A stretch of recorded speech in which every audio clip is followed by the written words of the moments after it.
Hi everyone. So I thought I'd come on and do my third vlog on a subject that's really personal to me, and I know to a lot of other women as well, and that is postnatal depression. So I had my first son just over 5 years ago now. Sorry, I just had to think about that. Yeah, just over 5 years. 5 years in January it was. And before then, I hadn't really experienced any kind of depression or anxieties or any kind of mental issues. Yeah, never, just never kind of came across anything like that. I never had any effect. So I had my first son about just over 5 years ago. And before I had him, I did not have any issues with mental health. I never had depression. I never suffered with any anxieties. So I didn't really know a lot about it. So with the pregnancy, it was pretty good. I had a little bit of gestational diabetes, but I was managing that with diet. So everything was running quite smoothly. And I think definitely for me, and I'm sure for other people as well, when you think about your labour, I think your views maybe are not realistic to what is actually going to happen.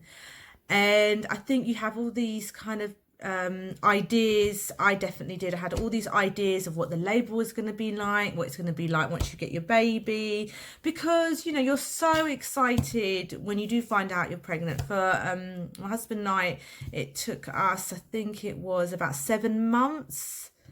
Is that right? God, my memory's horrendous. I think it's about 7 months, 5 to 7 months, yeah, to get pregnant. So the anxieties are already quite high, and the pressures you're putting on yourself to get pregnant. I know a lot of people go through it. So when you do obviously find out you're pregnant, it is so exciting, and you just want it all to be perfect. And I think that is the word, perfect, because perfect it's not, which I rudely found out. So I had to be induced because I got to full term, and anyone who has experienced gestational diabetes or has diabetes knows that you can't go past your due date. So I had to be induced, which again, not how you really want it to go, but I thought, okay, fine, this is the best thing for the baby. So I was induced and my waters broke, and that happened all fairly quickly. But then everything just slowed down. I was barely dilating. It was so slow. And when I hear people talk about pain relief, it's interesting. It's an interesting one, because I truly believe that there probably are people out there that manage to go the whole way without taking anything, and that is great for them. But I think you have to look at, first of all, how long you're in labour. I was in labour, I think, a total of 28 hours. And you have to look at, I suppose, each person individually, because some people are going to experience, I think, more intense contraction pains than maybe somebody else. So my contractions were so intense. I mean, it was unbelievable. And I was having to be monitored the whole time. So it wasn't like, you could get up and move around or anything. I was monitored because obviously the diabetes, and to keep, a check on the baby's heartbeat and everything. So I was very much stuck in the bed, which wasn't great. And obviously the more you're in labour, of course, the more tired you're getting. So I ended up having all of it, I think. I started off with the gas and air, then the pethidine, and then I had the epidural. But like I was saying, this was going on for so long and I was barely dilating, and it got to, yeah, it must have been obviously before the 28 hours. And I think baby was starting to get a bit distressed, and they just said to me, look, you know, you're going to have a C-section. And by that point you're so exhausted, and I just said, yeah, okay, fine, just do it. But I suppose it's afterwards when you kind of reflect, and you know, I kind of thought to myself, well, you know, that isn't the way I wanted it to go. Why did it not go how I was expecting it to go? And you know, that is the thing. It's just, I was so disappointed, and I think I really let that get to me, and I was getting so down about that. And then obviously having a new child, where you know, you're not really sure what you're doing, you're absolutely exhausted, which plays such a big part in your mood. Obviously, if you're not sleeping for long periods of time, you know, that really makes you feel extremely emotional. And I just found it really, really hard. And he wasn't latching on as well, because I was trying to breastfeed him. He wasn't latching on brilliantly, and I was really struggling with that. Again, I was feeling like a failure. Why am I not managing to breastfeed this child? And I think it was one of the because I ended up being in hospital for about 5 days, just because they need to check the baby out for the diabetes, and then he was jaundice, and then I had a lack of iron. And it's just such a long time, I think, to be in hospital when you're just desperate to get home and start your life basically with your new child. And it was one night where, at that time, back then, they don't do this anymore, but back then they were telling me to wake up, I think it's every 3 hours, I think that's correct, to feed baby. And one of the nights, because my husband, luckily, I was really lucky that he was able to stay, because I know a lot of women don't experience that. I don't think I would have been able to cope if he had to go home. But one of the nights he actually did go home, because I know he was absolutely exhausted. And I said to him, okay, you know, go home and just sleep. So I was there by myself, and I mustn't have woken up. I was obviously, you're so tired. I must have just slept through the 3 hours, you know. And I had one of the midwives kind of coming, you know, why haven't you woken up? You know, you need to feed your baby. And that really affected me as well, because I was thinking, well, you know, I'm so tired. I'm just so tired, and the baby hasn't woken up anyway. So which now, when I had my last child, which was over, well, it'll be 2 years in September, they're now like, just feed when the baby, you know, wants to be fed, which makes sense. If the baby, you know, obviously, unless there is something wrong with the baby where you have to obviously wake them up to feed, if there's nothing wrong with them, then they'll wake up when they're hungry. But she just made me feel so inadequate, and I was so upset by that. And that just wasn't great for me, because he wasn't really latching on that brilliantly. And I was trying to get help. And then when eventually we did get home, I went to numerous health centres to try and get somebody just to help me to get this baby to feed properly. But it was never a brilliant experience for me. And I think after about six or 7 weeks, I just kind of gave up with it and just decided that he was going to go on the bottle. But even that decision for me played such a major effect on, you know, how I was feeling. I was then, you know, that was another thing that I hadn't managed to do.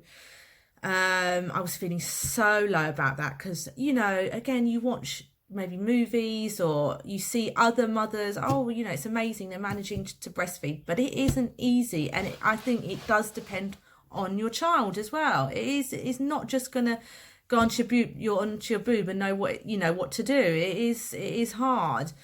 And I felt awful that I was then putting my child onto a bottle. But once he was on that bottle, he was so much better because he was being fed, he was happy. But it was me that was feeling really, really low. And in the beginning, you got your visitors coming, and I had my husband at home for 2 weeks. And then after that, he has to return to work, and there aren't so many visitors anymore. And I'm at home with this baby who just kind of sleeps sometimes, wants to be fed, the rest on demand, like fed on demand. And, I'm by myself. I've been used to going out, going to work, seeing people, talking to people. You take that completely for granted when you're suddenly stuck at home. You're really emotional, and I just felt really, really low. But I was too ashamed, I think, to go to the doctors. I should have gone to the doctors and explained this to them, but I felt so low, and I just thought, how can I go to the doctors, or how can I tell anybody that I think I've made a mistake? And I honestly felt like that. I felt like I have made a mistake. I shouldn't have had this baby. I can't do this. This isn't for me. That feeling, and unless you've had it, it's so hard for me to kind of get that across to you. Sorry, I'm getting upset now, because I've never felt like that before. And it was such a shock to have this child that you've wanted so much. And I felt awful that I just didn't feel like I wanted him. And I just couldn't tell anyone that. I would try and keep busy, and people say to you, oh, go take yourself off to mother and baby classes, and talk to other people. And I would take him to classes, but I would just end up sitting there and just looking at other people and thinking, why do they look like they're coping and I'm not coping? Why am I not enjoying this like other people look like they're enjoying it? But you know what, like, now that I am really open about it, and believe me, I went through this for about a year and a bit before I started to kind of come out the other side. Maybe they were going through it, who knows? I didn't talk to them about it, so I don't know, and no one else spoke about it. But I think us mothers have got a good way of kind of like hiding things, and no one wants to admit that, look, this is crap, I'm not enjoying this. This isn't what I thought it was going to be. And that was tough. That was really, really, really tough. And I just want to say to anyone who feels like that, that it is normal. It's not anything to be ashamed of. I felt so ashamed. And it's just, you've got to try and open up about it. And that's why I just talk to people about it now. I'm not worried about, what people think, because it's so natural. It's a really natural thing to feel, it's your life has just completely flipped, and you're expected to look after this little thing, and you've got to clean it, you've got to feed it, you've got to make sure it's okay. And that is a huge huge responsibility. And when you take these antenatal classes, we did some at the hospital, all they talk about is the labour, but the labour is the tiny percentage of the rest of the journey, and I just don't understand why they don't talk more about, what's going to happen afterwards. Let's not focus so much on the labour. What will be will be. And yeah, of course it's important to know what to expect and to know what your options are. I completely get that. But why they didn't discuss what it was going to be like after, I do not know. And yeah, my son is now 5, and we have such a close bond. So for anyone that is feeling low or has thought that this isn't, they can't do it, I just want you to know that my bond, this has not affected my relationship with my son. We are extremely close, and one day, I hope to tell him this story when he's old enough to understand. And it didn't even put me off having a second child, because at the time I thought, well, I don't know how people have more than one child. Sorry, my nose is a bit. But I did go on to have a second child, and I felt so much more confident the second time round. There was, my husband was worried because he's, there's always that chance that you could be depressed again, and he was really worried. And I just had something inside of me, and I knew it was going to be different this time. And it was different. And of course it's different. It's a completely different child, has completely different personalities. My second son, for example, just latched on breastfeeding brilliantly. It became very natural to him. It's just so strange. And, just everything. I've just been calmer. I've not had that anxiety. Like with my first son, even when I started to wean him, the anxiety I would get before I've even got up, the panic of what am I going to do? What do I feed him? What am I doing? I don't know. It was just completely different for me the second time round. I was like, yeah, no, I can do this. I know what I'm doing now. It's fine. And, you're just busier as well, because we take, my first son, we got taken to school, and then we come back, and then we got classes, and we got to do this. And so we're always on the go. It's not like we're stuck at home, like I was the first time round. So, I just want to open people's eyes and make them see that, this is normal. This is nothing to be ashamed about. This may or may not happen to you. It's, it's just one of those things. And I just hope me talking and opening up, I hope it just helps people out there. And if you've got any questions, you want to ask me anything, please give me a message, drop me a message. I'm happy to answer any questions you have. And I apologise for getting a bit upset earlier, but yeah, thank you for watching.